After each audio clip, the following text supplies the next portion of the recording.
This is A World Gone Mad. I'm Jeff Allen Wolfe.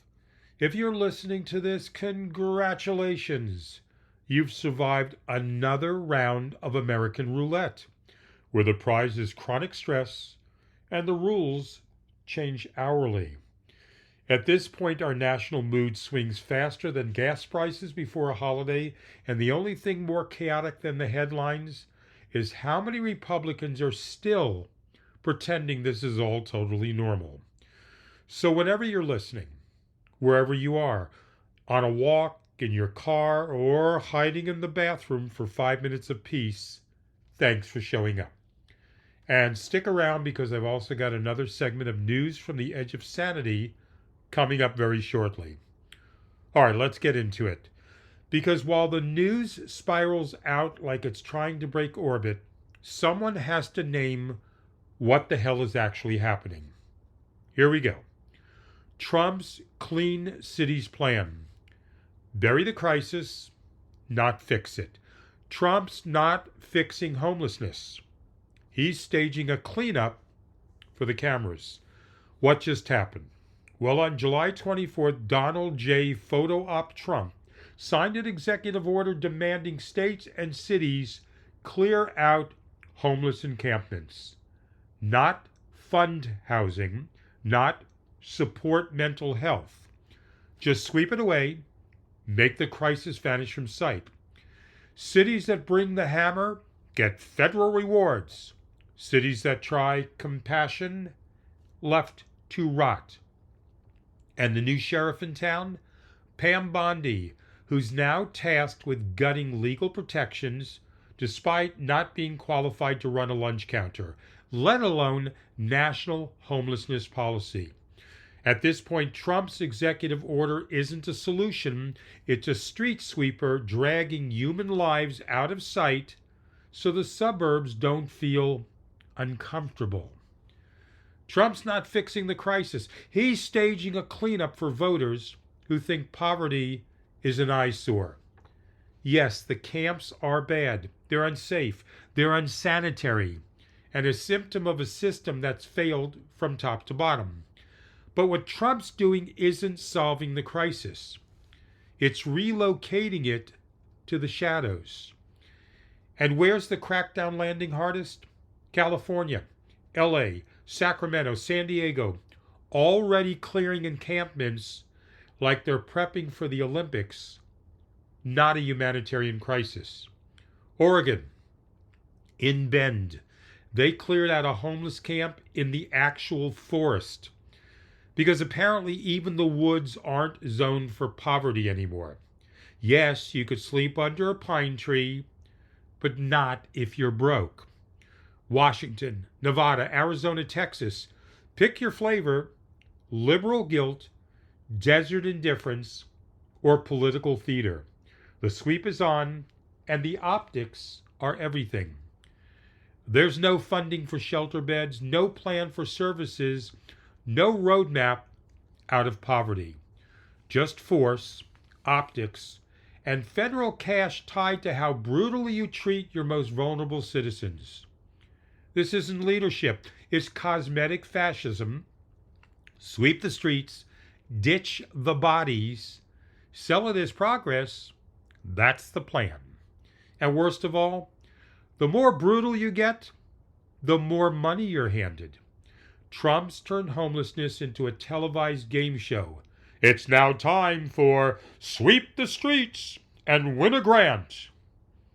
That's where we are. Punishment equals policy, visibility equals failure, and compassion, well, that never made it past the first draft.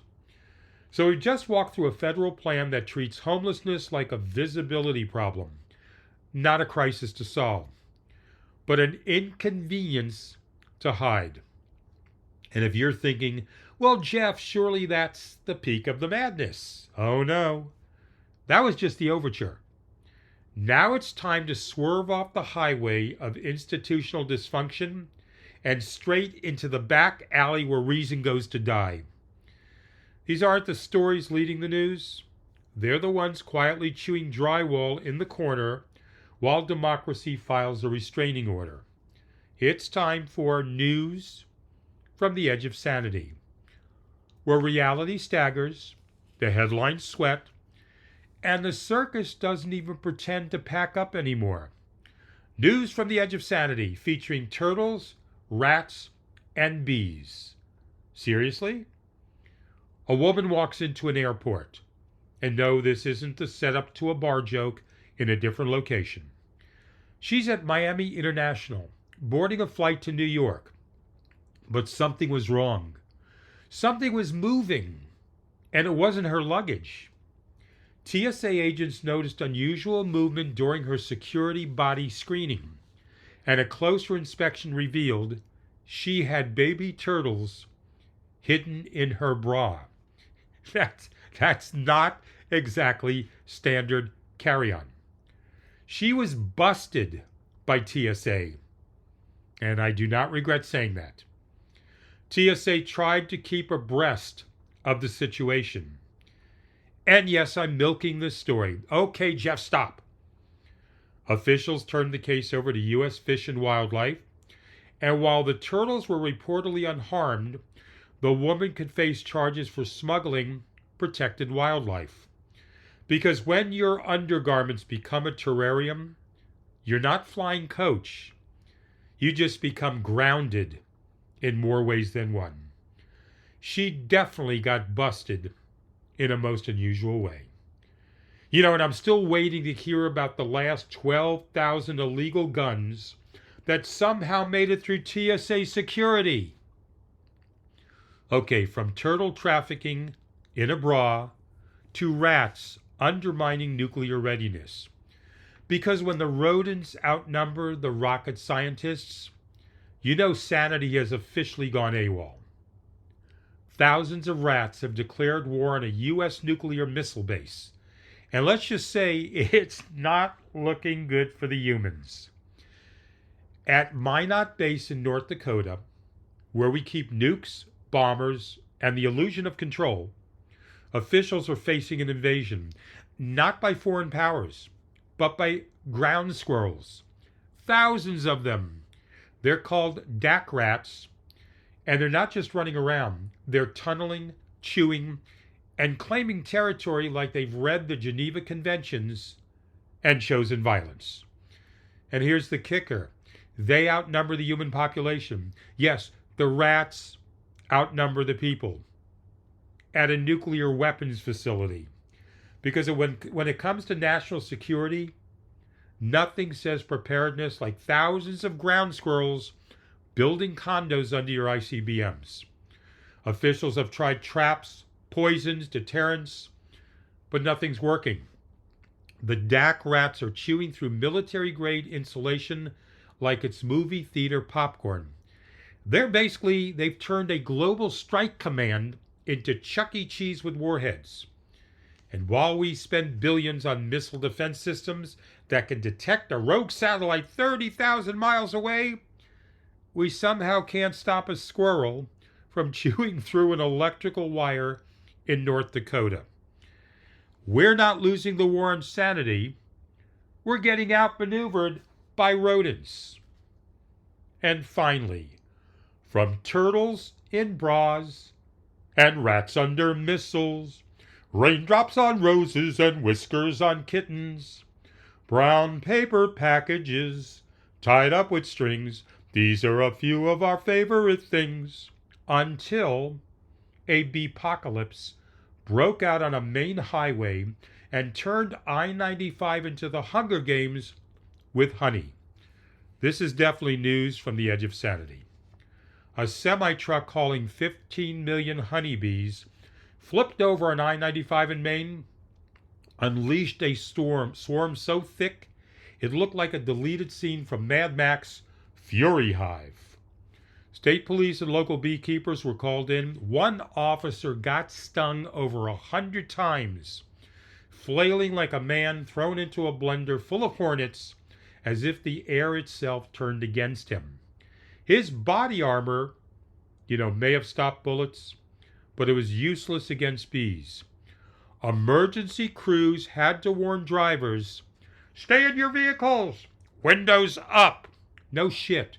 Thank you, everyone, for stating the obvious, because nothing says welcome to Maine like getting ambushed by 15 million bees in a high-speed produce crash straight out of a Nicolas Cage movie sequel called literally Your Face Off.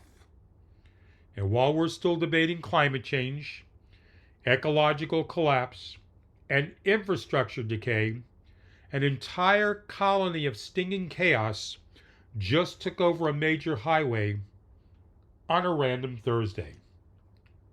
15 million bees on I-95. And we're not just losing control, we're pollinating the apocalypse.